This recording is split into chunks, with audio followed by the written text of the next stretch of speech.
Legends never die. Hello, welcome to another video, and today we're going to be discussing about my reaction to the USMNT versus Panama game. So, let's begin. Okay, so before we continue, I'd like to tell you guys to like and subscribe so you guys can at least lift up my hopes up, because honestly, by just watching that performance against fucking a bunch of jokers just made me sick to my stomach. Okay, uh where do we start? Let's start with the manager, Gregg fucking Barholter. Okay, if this man has a legitimate brain, I would be surprised right now, because the starting 11 was one of the poorest I have ever seen in my life. Okay, one of the poorest starting formations. Okay, he started a midfield of Sebastian Lletget, Kalan Acosta, and Yunus Musa. An 18-year-old Yunus Musa has to carry the load to obviously create from the midfield, okay? Because we all know Kalan Acosta and Sebastian Lletget cannot create from the midfield. And although Gregg knows that, he trusts Kalan fucking Acosta to take set pieces during the whole game.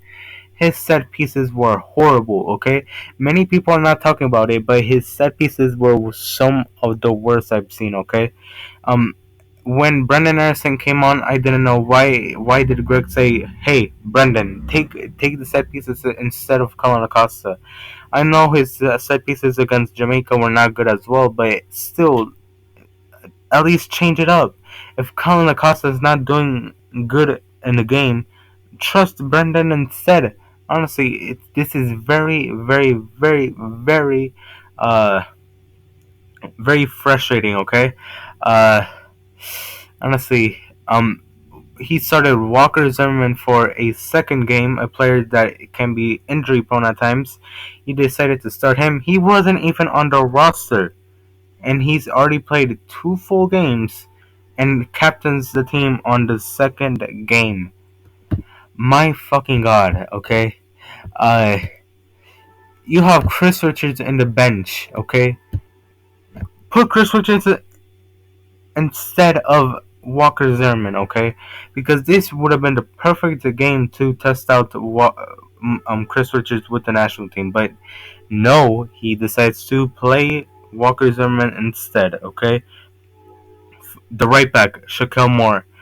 Uh, really, ever since that Haiti performance, I have not been impressed with Shaquille Moore. Okay, he had that incredible performance against Haiti, and most people were freaking out over like a La Liga 2 player. And then after a couple of games in the Gold Cup, they realized that he is mediocre. Okay, he's a good dribbler, average and inconsistent defender, and horrendous crosser, and Gregg still decides to put him on. Okay, um, I don't know why did Gregg not start DeAndre Yedlin in over Shaquille Moore, but honestly, it's Gregg. Okay, it's logical. Um, he decided to start Yeezy Zardes. Yeezy Zardes. He decides to start him. Okay, he left on the bench Ricardo Pepi and Matthew Hoppe. Matthew Hoppe was one of the brightest sparks in that Gold Cup run, and uh, Ricardo Pepi has scored 2 goals in the last game. Okay, I don't know why did he think it was a good idea to start Yeezy Zardes over those 2 players. Okay, um, what else? Oh yeah, Paul Ariel starting. Okay, not as much of an issue considering that we didn't have too much wingers. Our winger pool is poor right now at the moment, but he left Conrad de la Fuente at home. Okay, so it's his fault for that. Okay, so yeah. There are a couple of players right now at the moment who should never put on a USMNT shirt again, okay? Who we should never have to see. The Okay, I'm just gonna list them here, okay? It's okay. So it's Christian Roldan because he didn't do anything as a sub, okay? He did put on some effort, but honestly his product is not good, okay? Sebastian Lletget, played a full 90 minutes and didn't do a single thing. I don't know why did Gregg decide to put this man on the field for a full 90 minutes, okay? Kellen Acosta, okay? Kellen Acosta was poor throughout the entire game, okay? He provided almost zero coverage, okay?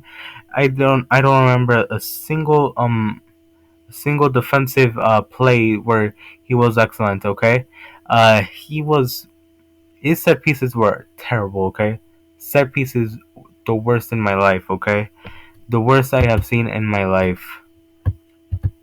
Very poor from Colin Costa. Yeezy Zardes didn't do a single thing during the entire game. He scored an own goal, okay? He cannot score, but when he's asked to score in our own goal, he scores a goal. What a surprise. Uh very poor, very, very, very, very poor. Okay? Honestly. Very poor from Gregg, very poor from the team, honestly.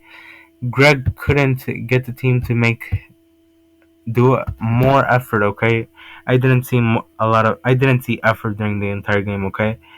The first half should have been alarms for Gregg to obviously change players, okay? I know we're playing poor, okay? Sub out Sebastian Lletget, sub out Yeezy Zardes, and okay? Maybe let Colin Acosta because he's the only one who can do something. I know Colin Acosta is a one-trick pony who is only good at transition play. That's about the only thing he's good at. Oh my gosh. Gianluca Busio on the bench the entire game, okay? I know he was pretty average during the Gold Cup, but still, why was he not there? Why didn't he come on the pitch, okay? Um he's being very good right now for Venezia right now at the moment in the Serie A. And considering that Venezia are a poor team, honestly, you should be saying, "Hey, Gianluca, get on the field."